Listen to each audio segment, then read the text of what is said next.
Isang malagim na car accident ang naging simula ng masalimuot na pinagdaanan ni Josh Ford. Isang laban na puno ng sakit, paghilom at pag-asa.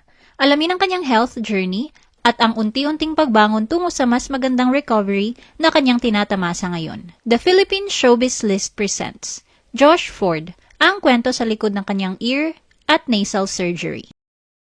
Josh survived the deadly car accident alone. Noong March 24, 2023, nasangkot ang nooy 17 years old na sparkle artist na si Josh Ford sa isang malagim na aksidente sa Commonwealth Avenue, Quezon City. 2 araw bago ipalabas ang kanyang Hot Mama episode sa Regal Studio Presents.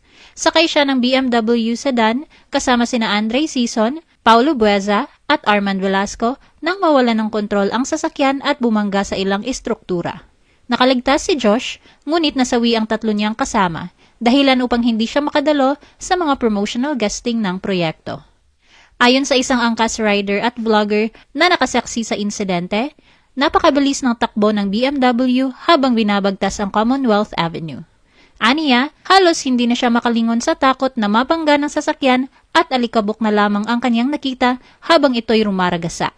Itinanggi rin niya ang mga espekulasyong may drag race bago ang aksidente at sinabing sadyang mabilis lamang ang pagpapatakbo ng BMW.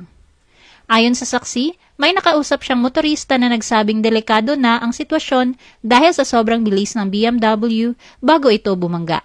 Sa 4 na sakay, si Josh lamang ang nakaligtas. Dahil sa tinted na bintana, hindi agad nakita ng mga saksi ang mga biktima hanggang sa mapansing gumalaw si Josh at mabuksan ang pinto ng sasakyan. Nagtamo siya ng malulubhang pinsala, ngunit naging stable ang kanyang kondisyon matapos madala sa ospital. Samantala, kalaunan lamang nalaman ng saksi na nasawi na sina Andre at 2 pa nilang kasama, bagay na labis niyang ikinalungkot. Josh underwent therapy.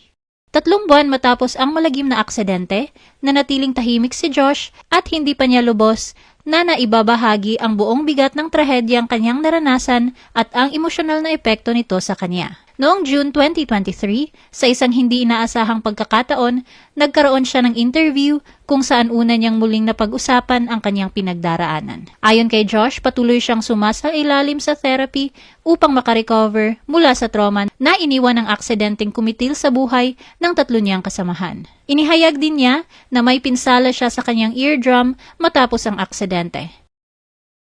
Josh saved up for his operation.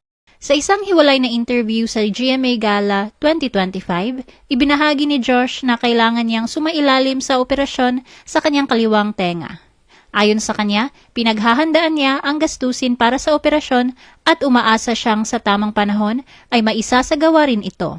Ipinaliwanag ni Josh na mahaba ang proseso ng paggaling kaya pinag-iisipan niyang mabuti ang tamang timing ng operasyon. Umaasa rin siya na darating ang mas maraming opportunities upang matustusan ang kanyang pagpapagamot. Nauna na ring ibinahagi ni Josh noong kanyang stint sa Pinoy Big Brother ang tungkol sa kanyang kondisyon sa tenga sa pakikipag-usap kay Gabby Garcia, kung saan inamin niyang may 2 butas ang kanyang eardrum at unti-unti na siyang nawawalan ng pandinig sa kaliwang tenga. Bagamat una itong itinuring ng mga doktor na maaaring kusang gumaling, kalaunan ay kinailangang operahan. Gumagamit naman si Josh ng proteksyon sa kanyang tenga tuwing naliligo o lumalangoy upang maiwasan ang paglala ng kondisyon. Ayon pa kay Josh, ayaw niyang dagdagan ang mga alalahanin ng kanyang ina, lalo na sa gastusin para sa operasyon. Josh makes progress after 5 surgical operations. Si Josh, 21 years old na ngayon at dating housemate ng PBB Celebrity Collab Edition, ay nagbahagi ng positibong update tungkol sa kanyang kalusugan matapos sumailalim sa ilang medical na procedures. Noong June 6, 2026, ibinahagi ni Josh na natapos na niya ang 5 surgical procedures at kasalukuyan na siyang nagpapagaling. Kasabay ng isang larawan matapos ang operasyon, nagbahagi si Josh ng mensahe ng pasasalamat sa Diyos para sa matagumpay na procedure at panalangin para sa tuloy-tuloy na pagaling at mas mabuting mga araw sa hinaharap. Ang mga isinagawang operasyon ay pawang nasa larangan ng ENT, kabilang ang septoplasty, uncinectomy, polypectomy, left turbinectomy, at left meringoplasty, na ginagawa upang gamutin ang mga kondisyon sa ilong, sinus, at tenga. Matapos ang kanyang update, bumuhos ang suporta at mensahe ng pagdarasal mula sa kanyang mga fans at supporters sa comment section. Bilang tugon, nagpasalamat din si Josh sa lahat ng nagpakita ng malasakit, panalangin at suporta, at sinabi niyang malaki ang kanyang pasasalamat sa patuloy na pag-check up sa kanyang kalagayan at umaasa siyang tuluyan na siyang gagaling sa lalong madaling panahon.